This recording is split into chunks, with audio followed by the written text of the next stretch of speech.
Hi, I'm Mason, I'm 35 years old.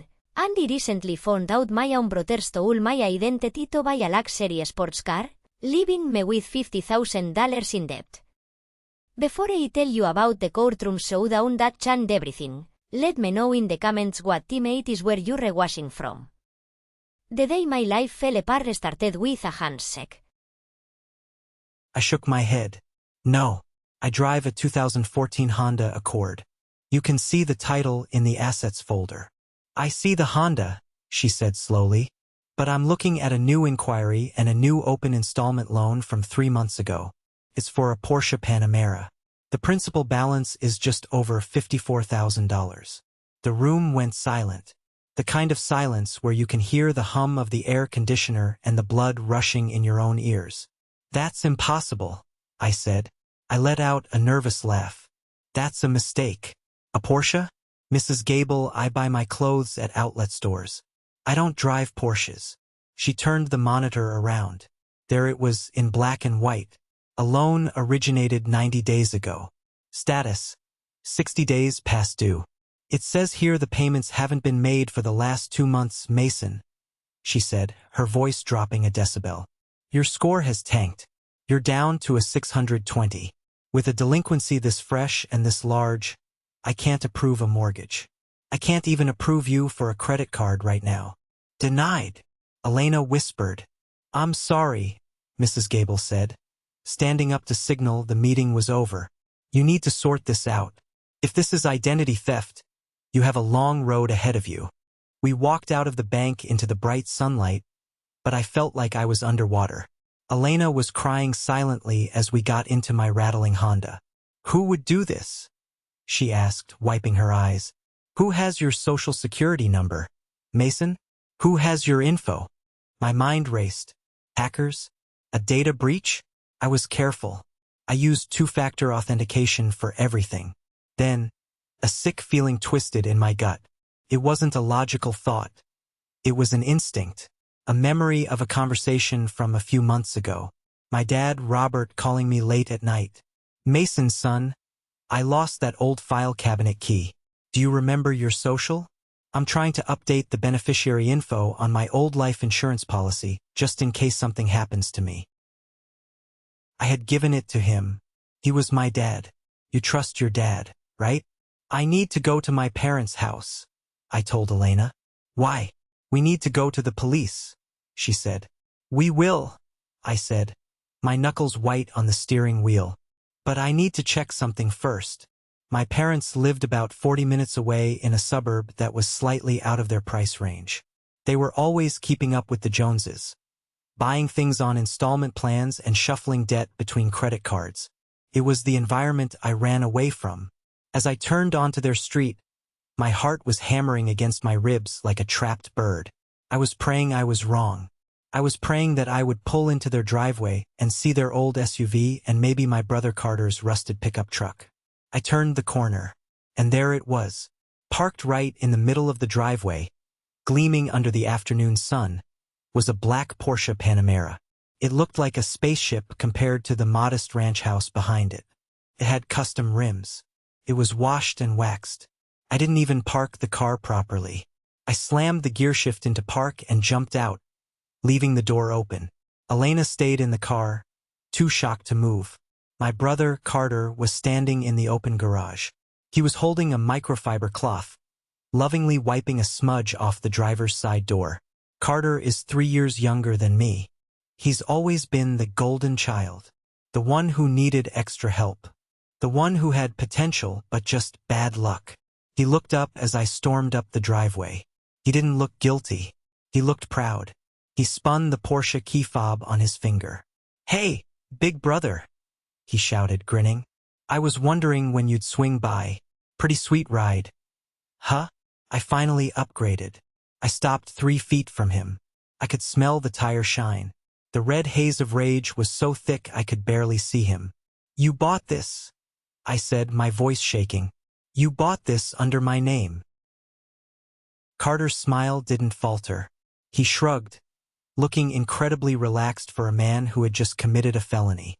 Bought is a strong word. I financed it. But yeah, we used your credit. Mine is shot, you know that. Dad said you wouldn't mind helping out the family. Helping out? I screamed. The sound tore from my throat, raw and ugly. Helping out is lending you $50 for gas, Carter. This is $50,000. I just got denied for my house. My mortgage was denied because of this car. The front door of the house flew open. My dad, Robert, came rushing out. He wasn't looking at me. He was looking at the neighbors across the street who had stopped mowing their lawn to watch. Mason, keep your voice down, Dad hissed, hurrying over. You're making a scene. A scene. I pointed at the car. You stole my identity. You committed fraud. Mrs. Gable at the bank looked at me like I was a criminal. I want this car returned. Now, today. Carter laughed. It was a dry, dismissive sound. Can't return it, bro. I put some mods on it. Exhaust. Tint. Plus, I've had it for 3 months. It's a used car now. Value dropped as soon as I drove it off the lot. Then who is paying for it? I demanded, turning to my father. Because the bank says nobody has paid a dime in 2 months. Dad put a hand on my shoulder. I shrugged it off violently. Look, Mason, Dad said, using that calm, lecturing tone he used when we were kids. Carter has been having a tough time. He needed a win. He needed something to project success so he can land a better job. You know how image works. We figured you have that big engineer salary. You wouldn't notice a few payments while he gets on his feet. I noticed when I lost my house. I yelled. I noticed when my credit score dropped 200 points. Don't be dramatic, Carter said, leaning against the Porsche like he was posing for a magazine cover. You can fix your credit. It's just numbers in a computer. But this is style. I deserve a nice car, Mason.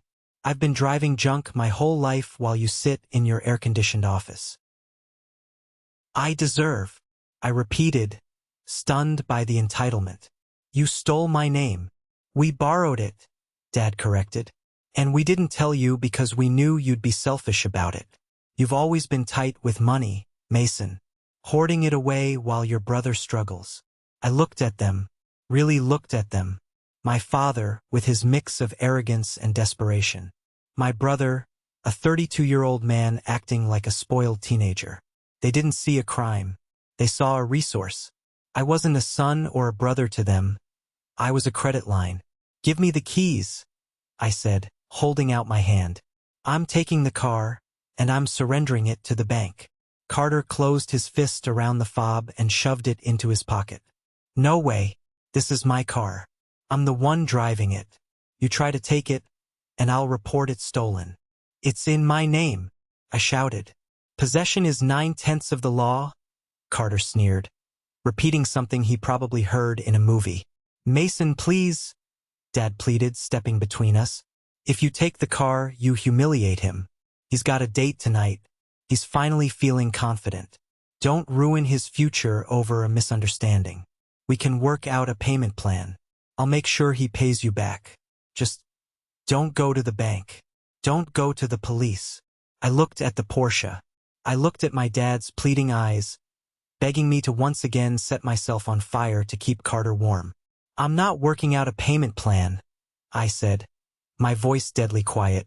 You have 24 hours to get my name off this title, or I go to the police. I turned and walked back to my Honda. As I got in, I heard Carter yell, You're bluffing. You wouldn't put your own brother in jail. I slammed the door and drove away.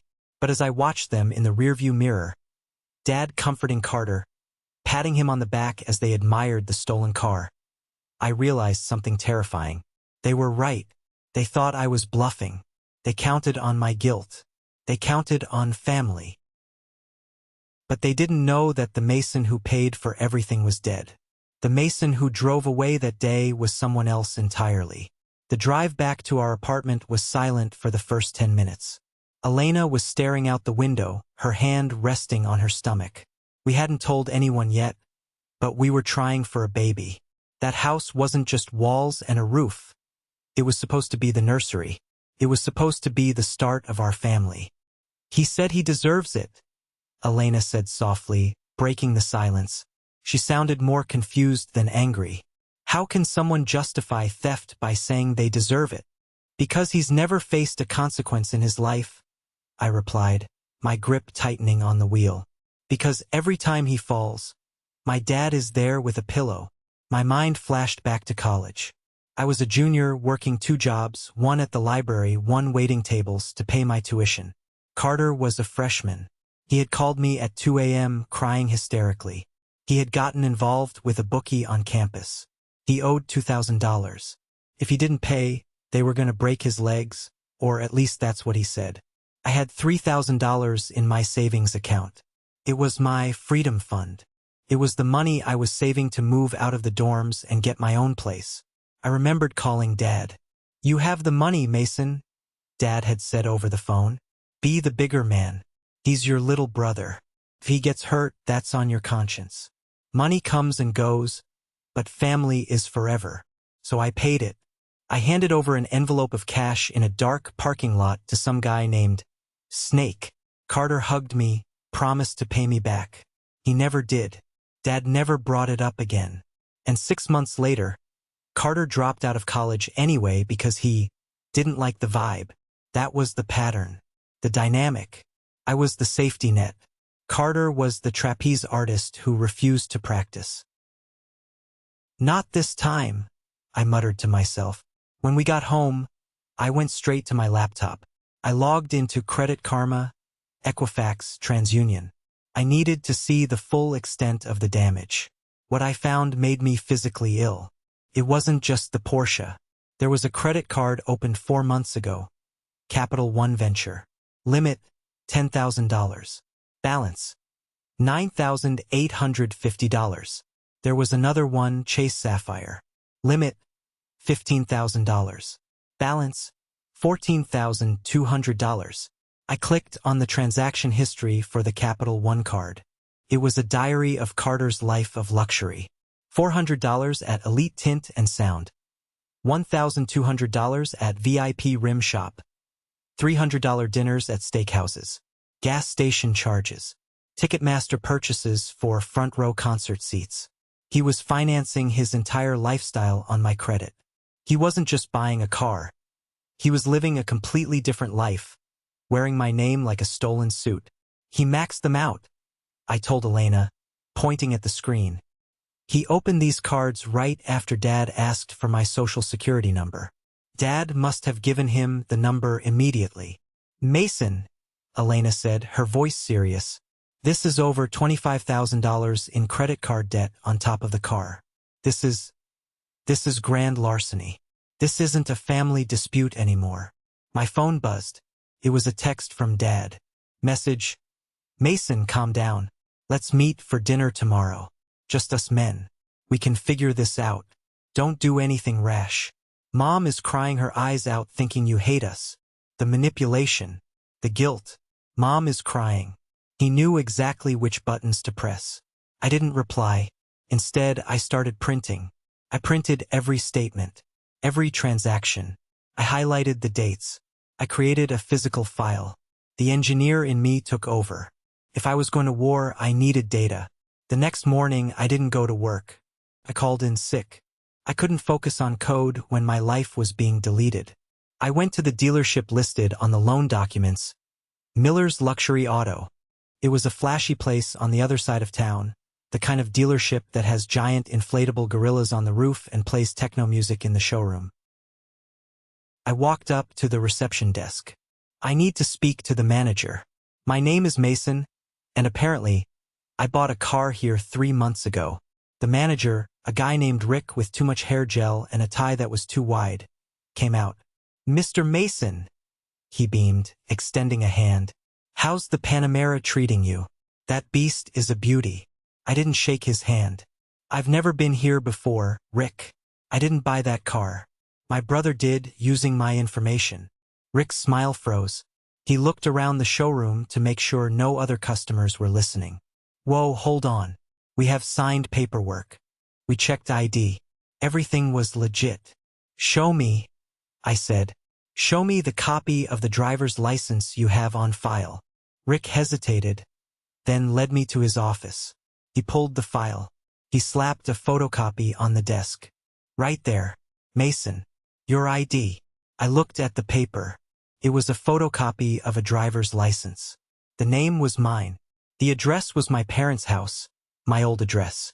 But the photo was blurry, dark, and hard to make out. It looked vaguely like me, but it could have been Carter. We have the same nose, the same jawline. That's a fake, I said. Or he used an old expired license of mine that I left at home years ago.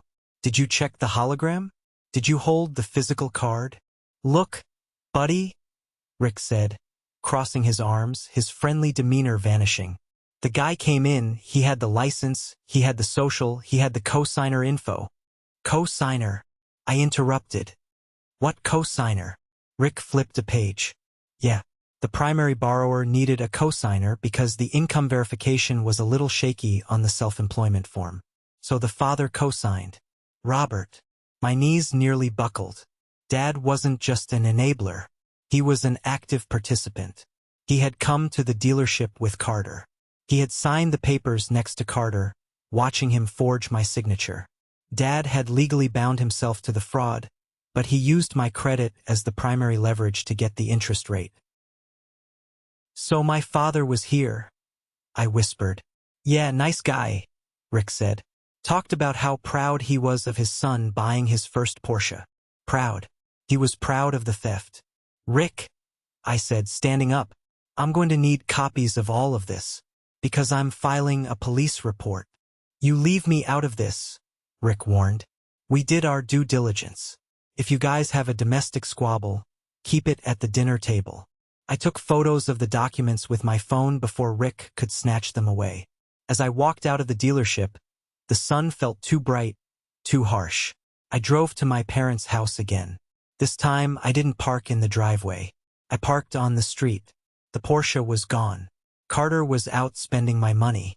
I pounded on the front door. Dad opened it, looking tired. Mason, he sighed. I told you, let's talk at dinner. You co-signed, I said. It wasn't a question. Dad flinched. He tried to close the door, but I put my foot in the jam. You sat there and watched him sign my name, I said, pushing the door open. You gave him my social. You gave him my old ID. You orchestrated this. He couldn't get approved alone, Dad shouted, finally dropping the calm act. He needed a boost. I couldn't co-sign alone because my credit is maxed out. We needed a third party.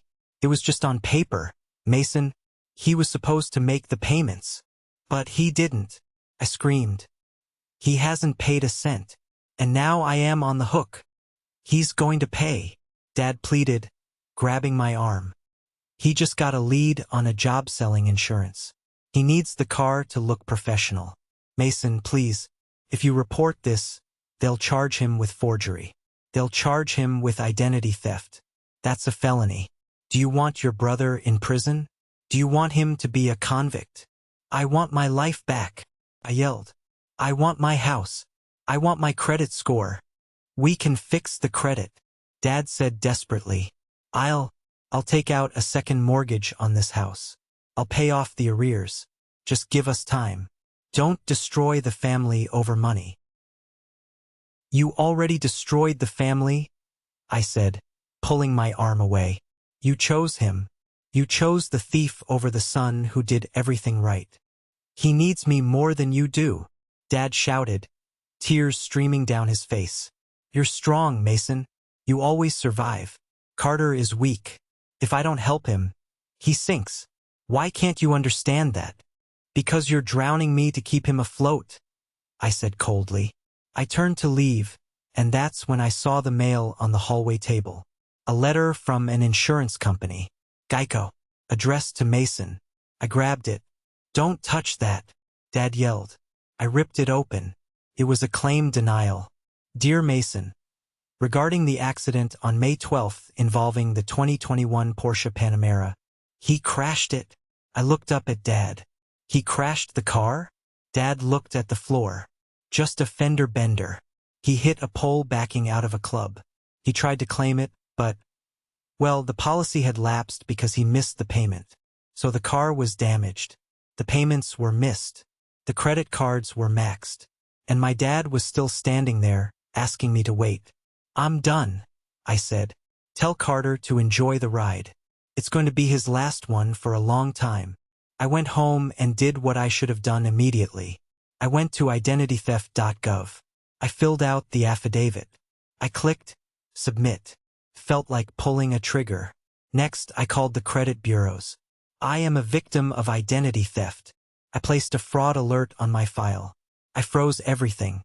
No one, not even me, could open a new account in my name." Then I started the scorched earth phase. I called Capital One and Chase. I reported the cards as fraudulent. "Sir," the operator at Chase said, "if these charges are fraudulent, we will reverse them, but we will open an investigation. The person using the card will be flagged." "Flag him," I said. "Prosecute him." That evening, around 7 p.m., my phone rang. It was Carter. I answered. I wanted to hear it. "Bro, what the hell?" Carter sounded panicked. There was loud music in the background and the clinking of silverware. "I'm at the prime rib with a date. The waiter just came back and said the card is declined. He said it's marked as stolen. They're threatening to call the cops." "It is stolen," I said calmly, pouring myself a glass of water. "You're using a stolen card. It's in your name," Carter hissed. "You can't steal from your own brother. Mason, fix this. Unfreeze it. I have a $300 tab here." I look like an idiot. "You have cash, Carter?" I asked. "Or did you spend all your cash on rims?" "I don't have cash. Mason, please." "She's looking at me. Just unlock it for 5 minutes. I swear I'll never use it again." "No," I said. "Welcome to the real world. Pay your bill or wash dishes." I hung up. 10 minutes later, Dad called. I sent him to voicemail. Mom called. Voicemail. They left messages. "Dad, you are cruel, Mason. You are embarrassing us publicly. How could you leave him stranded there?" "Mom, Mason, honey, please. Just pay the bill. We can talk about this. Don't be so hard-hearted." Hard-hearted. That's what they called boundaries. The next day, I took the day off again to meet with a lawyer. I needed a shark. I found a guy named Anthony. His office wasn't fancy. It smelled like old coffee and legal briefs, but he had a reputation for dealing with family financial disputes. I laid everything out on his desk. The credit reports, the photos from the dealership, the insurance letter, the affidavit. Anthony looked through the stack, chewing on the end of a pen. He whistled low. "This is a mess, Mason," Anthony said. "But you have a solid case. The problem is, the police hate these cases. They call it a civil matter as soon as they hear the word brother. They don't want to do the paperwork." "So what do I do?" I asked. "I can't pay this debt. It's $50,000 for the car, $25,000 on cards. That's 75 grand. That destroys my future." "We have to force their hand," Anthony said. "We don't just sue for the money. We push for criminal charges. Identity theft, wire fraud, bank fraud. The bank fraud is the big stick. Lying on a loan application to a federally insured institution? That's federal territory. The FBI usually doesn't get out of bed for 50 grand.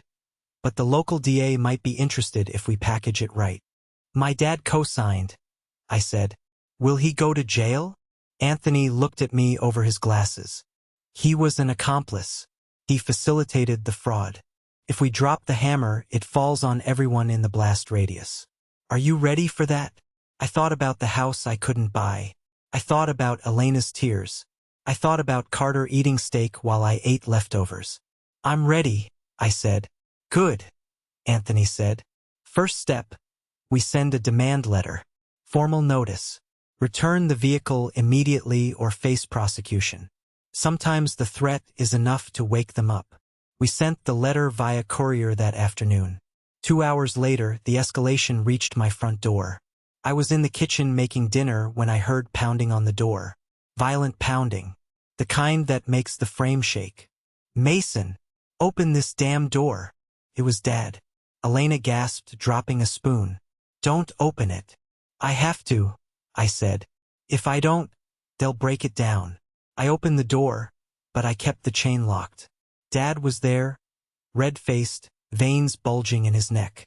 Carter was behind him, pacing back and forth like a caged animal. "You served us with legal papers?" Dad screamed through the crack. "You hired a lawyer against your own blood? You stole my identity," I said calmly. "The lawyer is just cleaning up your mess. Drop the charges," Carter yelled, rushing the door.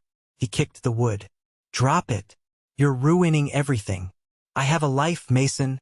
"You have my life," I shouted back. "You're living my life.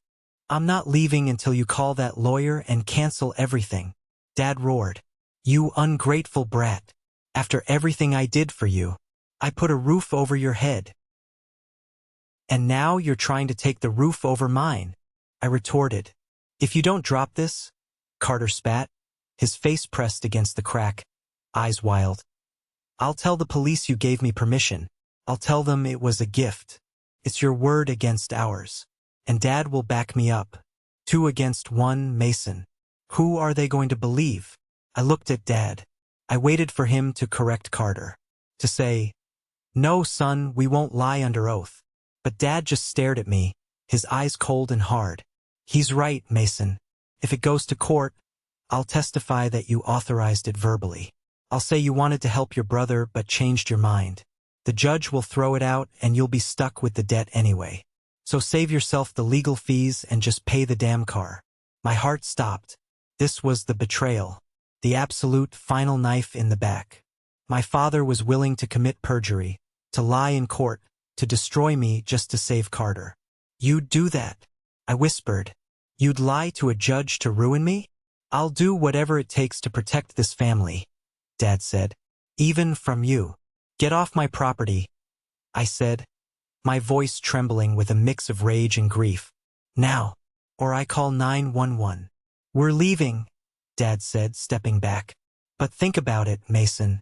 You can't win. We are the witnesses. You have nothing." They walked away. Carter kicked my mailbox as he passed it, leaving a dent. I closed the door and locked it. I slid down against the wood, burying my face in my hands. Elena sat next to me, wrapping her arms around my shoulders. "They have a plan," I said. "They're going to lie.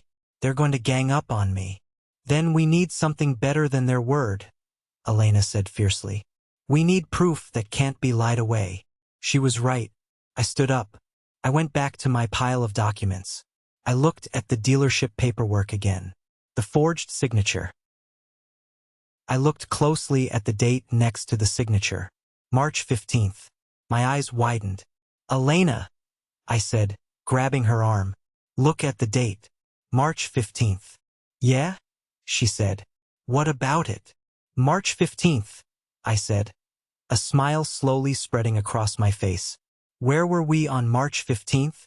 Elena frowned, thinking. Then her eyes lit up. "Oh my God. We were in Cabo. For your cousin's wedding." "Exactly," I said, rushing to my laptop. "We were out of the country. I have a stamped passport. I have plane tickets. I have geolocation data on my phone that puts me 2,000 miles away from that dealership when that signature was signed." I laughed. It was a dark, victorious laugh. "They can lie all they want," I said, "but they can't change physics. I wasn't there, which means the signature is 100% forged. And since Dad co-signed on the same day, he had to be there watching someone else sign my name." I picked up the phone and called Anthony. "Anthony," I said, "don't send the demand letter. File the suit. And call the district attorney. I have the smoking gun." The wheels of justice turn slow, but when they catch traction, they grind everything to dust. With Anthony's help, we compiled the Cabo evidence package. Passport stamps, boarding passes, hotel receipts, and even a time-stamped photo of me holding a margarita on a beach at the exact moment the contract was signed in Ohio. Anthony contacted the fraud department of the local police. With the proof that I was out of the country, they could no longer call it a civil dispute. It was objective criminal fraud. Detectives paid a visit to Miller's luxury auto. They pulled the security footage. It was grainy, and usually they wipe footage after 30 days. but Miller kept backups on a cloud server. Anthony called me a week later. They got the video, Mason. What's on it? I asked. It shows your dad and Carter sitting at the desk. And here's the kicker. There's a third guy. A guy who looks kinda like you from the back, wearing a baseball cap. He's the one signing the papers. Who is he? Doesn't matter, Anthony said. What matters is you aren't in the video. Your dad and Carter are there high-fiving the salesman. That proves conspiracy. The DA is issuing warrants. My stomach dropped. Warrants. Arrests. This was real. But, Anthony paused. The DA is willing to offer a deal before they execute the warrants. Because it's family, they're giving you one last chance to resolve this civilly.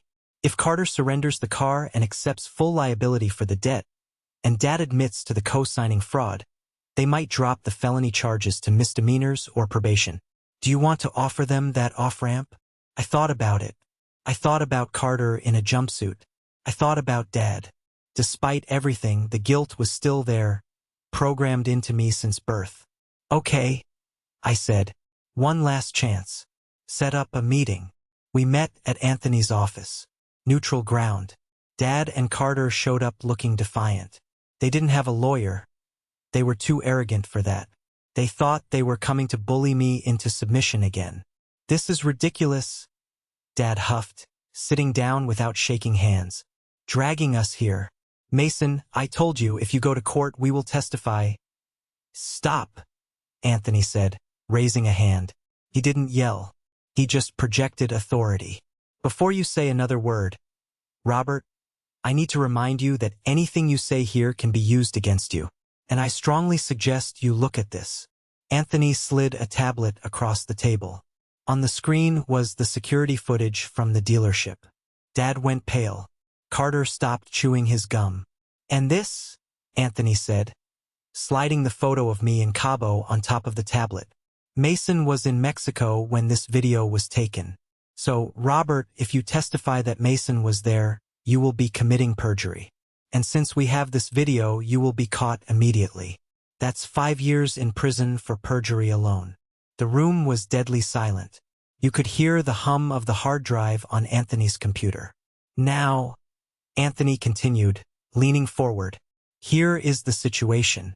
The police have this video. They have the passport. They are ready to arrest both of you for bank fraud, identity theft, and conspiracy. That's 10 to 20 years, federal guidelines. Carter started to shake. Dad, you said it would be okay. Dad looked at the evidence. He looked at me. His face crumpled. The arrogance evaporated, replaced by the pathetic fear of an old man caught in a lie. Mason, Dad whispered, you gave them this? I gave them the truth, I said. You gave me no choice. We can't go to jail, Dad stammered. I'm 65. I have a heart condition. Carter can't survive inside. Then sign this. Anthony pushed a document forward. This is a confession of judgment. Carter admits he forged the signature. Robert admits he witnessed it. You agree to refinance the debt immediately or surrender the vehicle. You agree to pay Mason's legal fees. And you agree to a permanent restraining order regarding Mason's finances. If we sign this, Carter asked, his voice cracking, we don't go to jail? If you sign this, Anthony said. Mason agrees not to press for maximum sentencing. The DA might still charge you, but with Mason's cooperation, it'll likely be probation and restitution. If you don't sign, Mason testifies and you go away for a long time. Carter grabbed the pen. He was ready to sign. He wanted to save his own skin. But Dad put his hand over Carter's. Wait, Dad said. His eyes narrowed. He looked at me with a sudden, renewed hatred. No, Dad, Carter asked. What are you doing? He's bluffing, Dad said, staring at me. He won't do it. He won't send us to prison. He's my son. He's weak. He loves us too much. Dad stood up. We're not signing anything. We're not admitting to anything. If you want to put your brother in handcuffs, Mason, you have to do it yourself. You have to stand in court, point your finger, and say the words. And I don't think you have the guts. Dad, look at the video. Carter cried. Shut up, Carter. Dad snapped. He's trying to scare us. Come on. We're leaving. Dad grabbed Carter by the collar and dragged him up. He looked at me one last time. You want a war, Mason? You got one. But remember, once you cross this line, you have no family. You're an orphan. They walked out. I sat there stunned. He was gambling everything, his freedom, his son's freedom, on the belief that I was too sentimental to pull the trigger. He was weaponizing my love against me. Anthony looked at me. Well, that didn't go as planned. What do you want to do, Mason? The warrants are ready. Do we give the green light? I looked at the empty chairs where my family had sat. I felt a tear roll down my cheek, but it wasn't a tear of sadness. It was a tear of mourning. I was mourning the father I wished I had, not the one I actually had. Do it, I said. Call the detective. Arrest them. The day of the hearing, the courthouse felt like a funeral home. The air was heavy, smelling of floor wax and nervous sweat. I sat on the prosecution side, next to the assistant district attorney, a sharp woman named Ms. Kimms. Anthony was there in the gallery for support. Elena held my hand until the bailiff made her sit back. On the other side, Carter sat in an ill-fitting suit, looking small and terrified. Dad sat behind him, arms crossed, glaring at the back of my head. They had hired a cheap defense attorney, a guy who looked like he slept in his car. All rise, the bailiff bellowed. The Honorable Judge Harrison presiding. Judge Harrison was a man who looked like he had seen every excuse in the book and was impressed by none of them.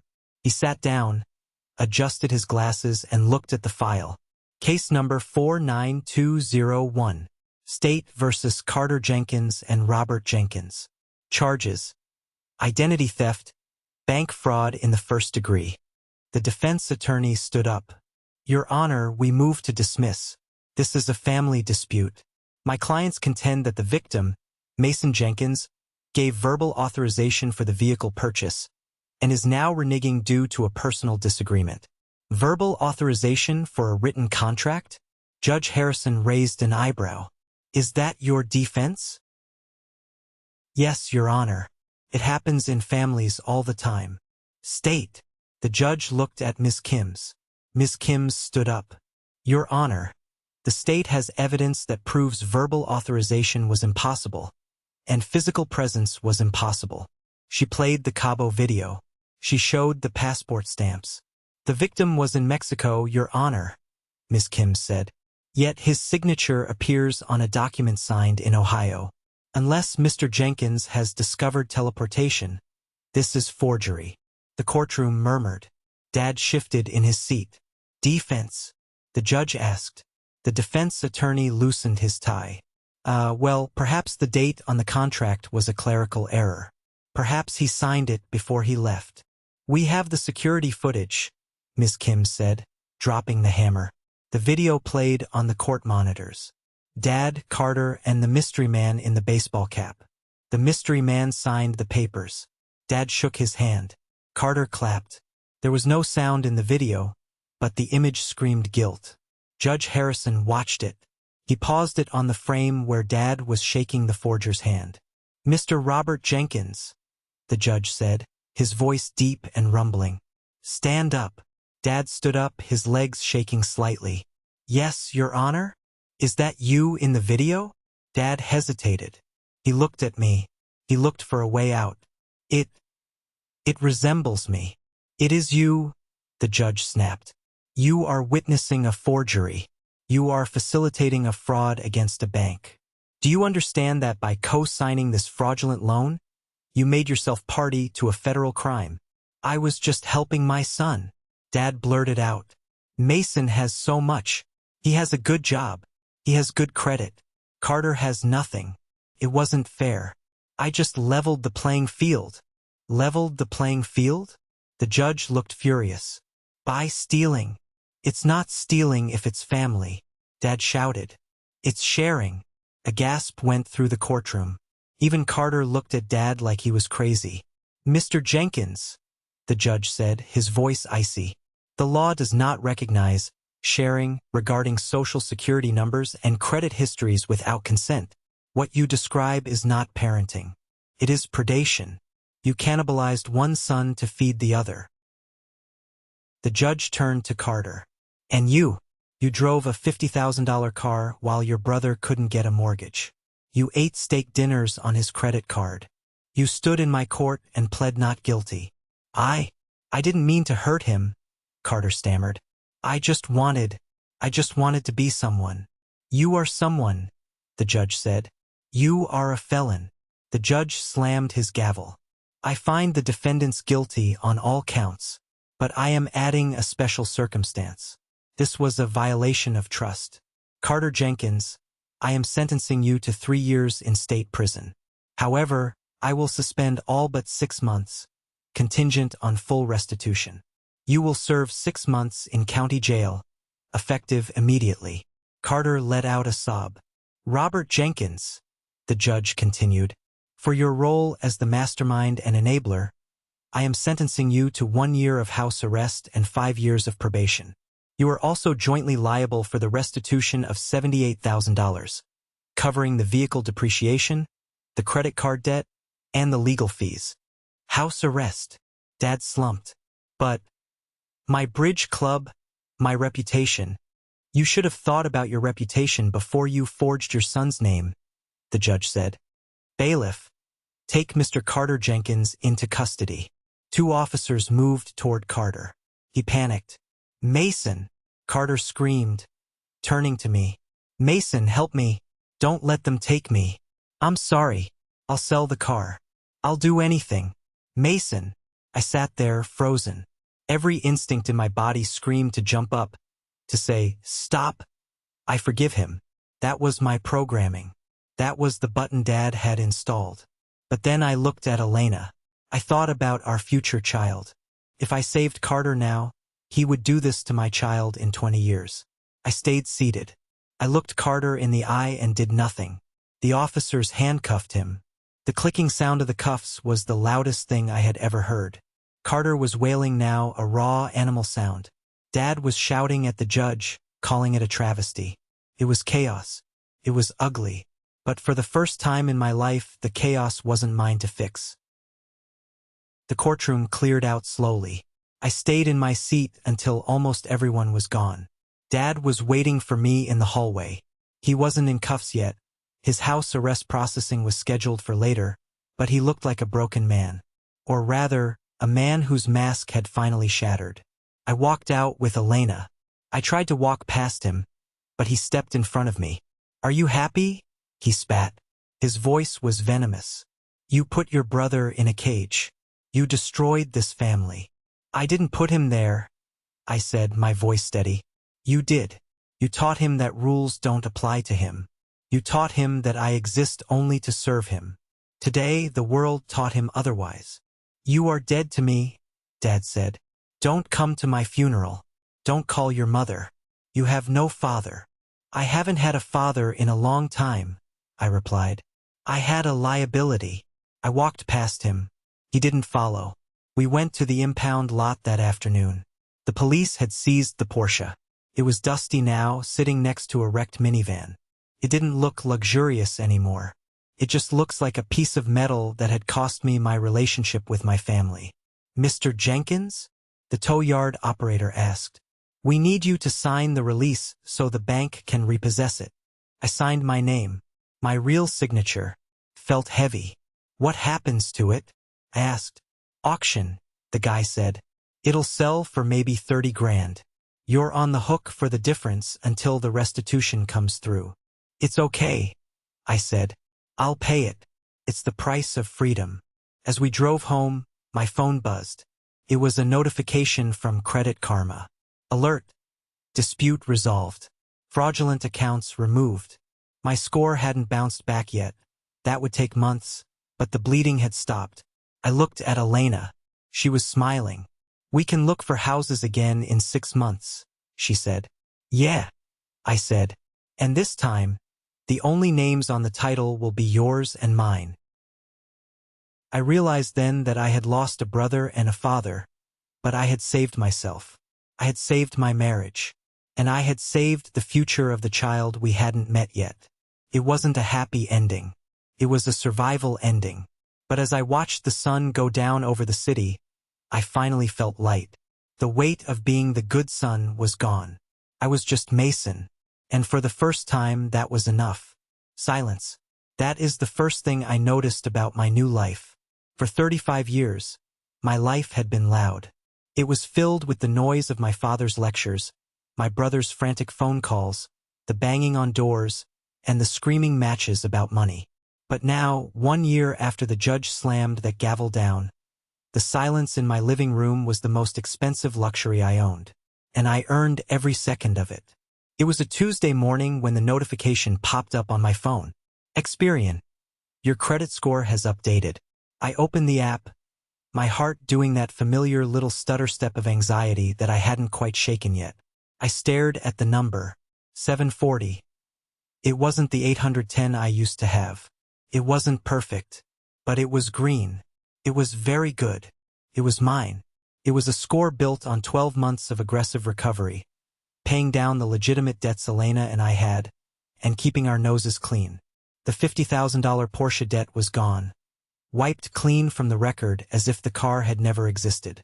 The credit card companies had finally closed their investigations, marking the accounts as fraudulent victim not liable. Elena, I called out. We're in the green. She walked into the kitchen, rubbing her lower back. She was 8 months pregnant now. We had waited until the legal storm passed to try again, and it had happened almost immediately. Does that mean what I think it means? She asked, eyeing the laptop on the counter. It means we can stop renting, I said. It means we can buy the house. The real one. We didn't look for a mansion. We didn't look for anything that would impress the neighbors or make my father jealous. We found a place about 20 miles north, in a quiet neighborhood with boring, sensible sidewalks and great schools. It was a colonial with a sturdy roof and a big backyard. The day we went to sign the closing papers, I felt a phantom limb sensation. I kept waiting for my phone to ring. I kept waiting for Dad to show up and demand to be on the title, just in case. I kept waiting for Carter to ask for a loan for the down payment. But the phone didn't ring. We sat in the title office, just me and Elena. When the notary slid the stack of papers across the table, my hand shook slightly. You okay, Mr. Jenkins? She asked. I'm fine, I said, gripping the pen.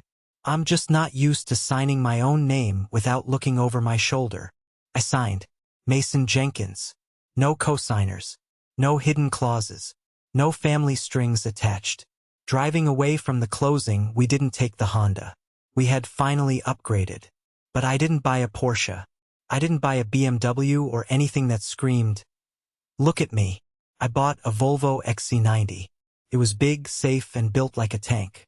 It had a 5-star crash safety rating. That was all I cared about. I wanted a car that would protect the people inside it, not a car that was designed to impress the people outside it. It drives smooth, Elena said, patting the dashboard. It drives honest, I replied. But just because I had moved on didn't mean the wreckage of the past had stopped burning. You can leave a toxic family, but the smoke still drifts your way sometimes. 2 weeks after we moved in, I received a letter. It wasn't from a lawyer. It was from the Department of Corrections. Inmate Carter Jenkins. ID number 894420. It was a request to add me to his approved visitor list. And attached was a handwritten note on yellow legal paper.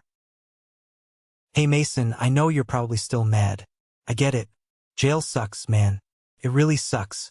The food is garbage and I have to watch my back every second. I'm working in the laundry for 12 cents an hour. Look, I'm trying to get my GED while I'm in here. I'm trying to turn it around like the judge said. But I need commissary money. Just a few $100 for ramen and phone calls. Mom says you bought a new house. Must be nice. Help a brother out? I promise I'll pay you back when I get out. Carter, I stood by my new mailbox, the sun warming my face, and read the letter twice. The audacity was breathtaking. He was in prison because he stole $50,000 from me, and his first communication was asking for more money. He still didn't get it. He still thought of me as the bank. Mom says you bought a new house. So they were watching. They were keeping tabs. I walked into the house, went to the shredder in my home office, and fed the letter into the teeth. I didn't reply. I didn't send money. I didn't feel guilty. That was the biggest victory, the absence of guilt. But the real challenge wasn't Carter. It was Robert. A month later, I was at work when the receptionist called me to the front desk. "Mason, there's a man here to serve you papers." My stomach dropped. Had Carter appealed? Was there a mistake with the bank? A process server handed me a thick manila envelope. "You've been served." I opened it in the lobby. My eyes scanned the legal jargon. Civil complaint. Plaintiff, Robert Jenkins. Defendant, Mason Jenkins. I read the claims and my blood turned to ice. My father was suing me for filial support. I didn't even know that was a real thing. I rushed to Anthony's office. I slammed the papers on his desk. "Is this a joke?" I asked, pacing the room. "Can he actually do this?" Anthony put on his glasses and read the complaint. He sighed, rubbing his temples. "Filial responsibility laws," he muttered. "They exist in about 30 states. They're rarely enforced, but technically, they allow an indigent parent to sue an adult child for financial support if the parent cannot pay for basic living expenses or medical care." "He's not indigent," I shouted. "He has a house. He has a pension. Read paragraph 4, Anthony said, pointing. I looked. Plaintiff Robert Jenkins alleges that due to the restitution judgment obtained by the defendant, Mason Jenkins, the plaintiff has been forced to liquidate his assets, sell the family home at a loss, and has been rendered destitute. Plaintiff claims the defendant, having substantial income, has a legal and moral obligation to provide a monthly stipend of $2,000 for housing and medical needs.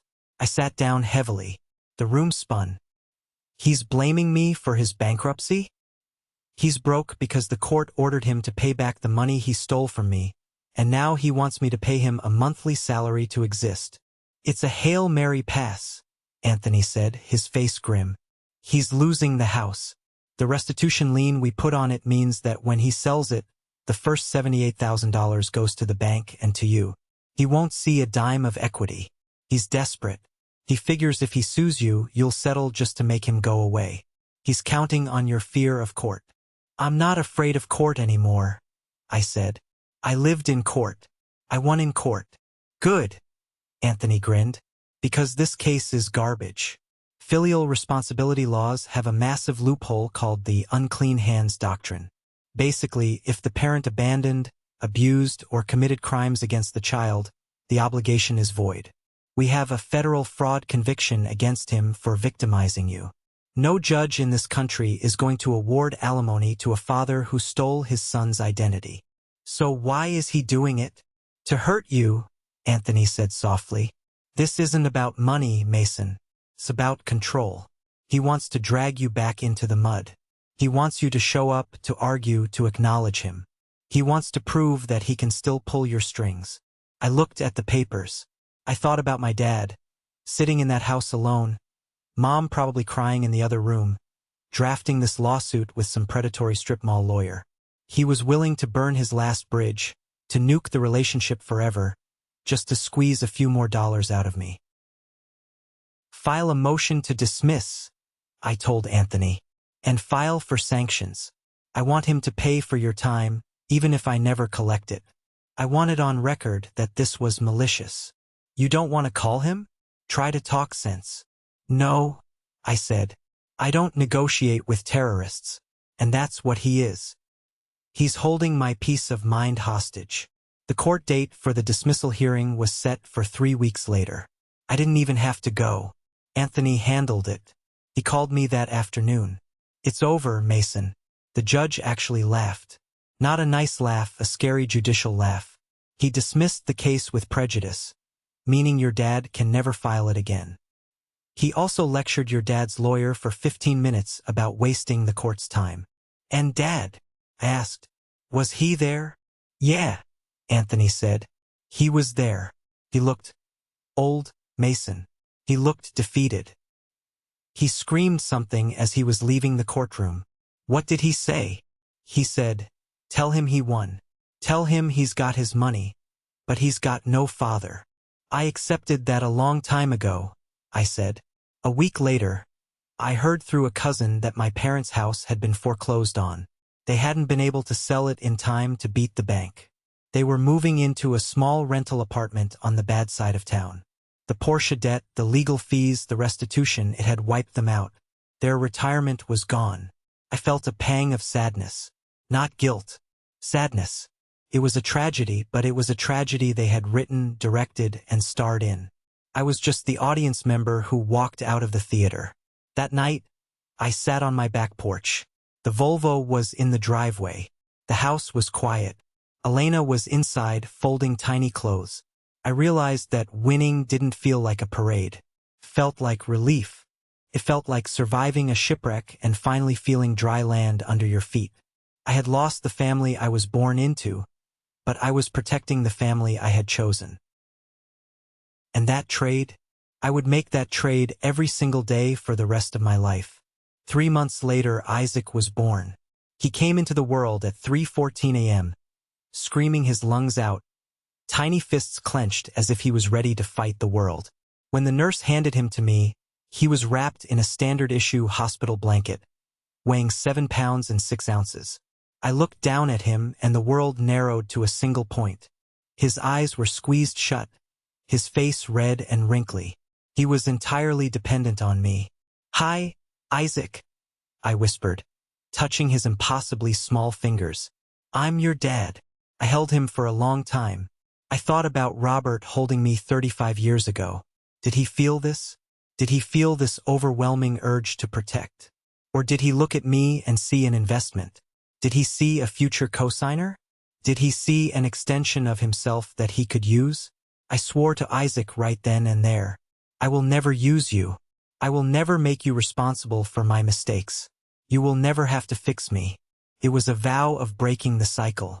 6 months after Isaac was born, I found myself sitting in my home office late at night. The house was asleep. The only light came from the fireplace I had always wanted. I had a glass of whiskey on the desk, not to drown sorrows, but to celebrate a quiet milestone. My credit score had just hit 780. We were almost back to perfection. I opened a notebook. I wanted to write something down, not for me but for Isaac. I wanted to explain why he wouldn't see his grandfather at Christmas, why he wouldn't have an Uncle Carter teaching him how to throw a baseball. I began to write. "Dear Isaac, you were sleeping in the next room, safe and sound. You don't know what a credit score is. You don't know what a lien is. You don't know what it feels like to have the people who are supposed to love you steal your name. I hope you never know those things. There will come a day when you ask about my family. You'll ask why it's just us, Mom, and your friends. You might hear stories about a grandfather named Robert or an uncle named Carter. You might wonder if I was cruel to cut them off. I want you to know the truth. I didn't cut them off because I hated them. I cut them off because I loved you more. I grew up thinking that family was a suicide pact. I was taught that loyalty meant setting yourself on fire to keep others warm. I was taught that saying no was a betrayal. I spent 35 years trying to buy love with obedience and money. But love isn't a transaction, Isaac. Love is safety. Love is respect. Your grandfather and uncle, they viewed people as resources. They couldn't see where they ended and I began. They stole from me not just because they were greedy, but because they felt entitled to my life. They thought my success was their property. I went to war to get my name back. It cost me everything I knew, but it bought me everything I have now. It bought me this house. It bought me the peace to hold you without shaking from anxiety. I am leaving you an inheritance, son. But it's not just money. I am leaving you a clean slate. I am leaving you a father who is whole, not fractured by debt and guilt. I am leaving you the freedom to be exactly who you are, without owing anyone a debt for your existence. If I ever falter, if I ever make you feel like you owe me for raising you, I want you to read this letter and remind me. Children don't owe their parents. Parents owe their children. Be free, my son. Love, Dad. I closed the notebook. I felt lighter than I had in years. The next morning, I drove the Volvo to the grocery store. I saw a Porsche Panamera at the stoplight. It was black, just like the one Carter had bought. For a second, I felt a flash of the old anger. The memory of the confrontation in the driveway, the smell of the tire shine, Dad screaming. But then the light turned green. The Porsche revved its engine, loud and aggressive, and sped off, weaving dangerously through traffic to get ahead. I eased my foot on the gas. I stayed in my lane. I drove the speed limit. I watched the Porsche disappear in the distance, chasing something it would never catch. I turned on the radio. I thought about Carter sitting in a cell, probably blaming the judge, blaming the lawyer, blaming me. He was stuck in the past. I was driving into the future. My phone buzzed. It was a text from Elena. Photo attached. Isaac smiling in his high chair, covered in mashed sweet potatoes. Caption: "He's waiting for you, Dada." I smiled. I wasn't Mason the victim. I wasn't Mason the bank. I was Mason the father. And that was the only identity that mattered. Thank you for walking this road with me. It wasn't an easy story to tell, and I know it wasn't easy to hear. But I shared it because silence is where financial abuse thrives. Here is what I learned, and what I hope you take away. Financial abuse is abuse. Stealing your identity, coercing you into debt, or guilt-tripping you for money is just as damaging as physical harm. It destroys your future and your security. Family is not a shield. Sharing DNA does not give anyone the right to commit crimes against you. A crime is a crime, whether it's a stranger or your father. Do not let the word family be used as a weapon to silence you. You are not a safety net. You cannot save people who are determined to destroy themselves. If you keep bailing them out, you aren't helping them. You are financing their destruction. Cutting the cord is sometimes the only way to save yourself. Protect your data. Freeze your credit. Check your reports. Trust but verify even with the people you love. This is the moment where I ask you to join the conversation. Have you ever had to draw a hard line with a family member over money? Have you ever felt that guilt of saying no? If this story resonated with you, or if you support the decision I made to protect my son, please leave a comment below with the word good. It tells me that we are breaking these cycles together. It tells me that you believe, like I do, that peace is worth fighting for. Thank you for listening. Stay safe, stay strong, and protect your peace.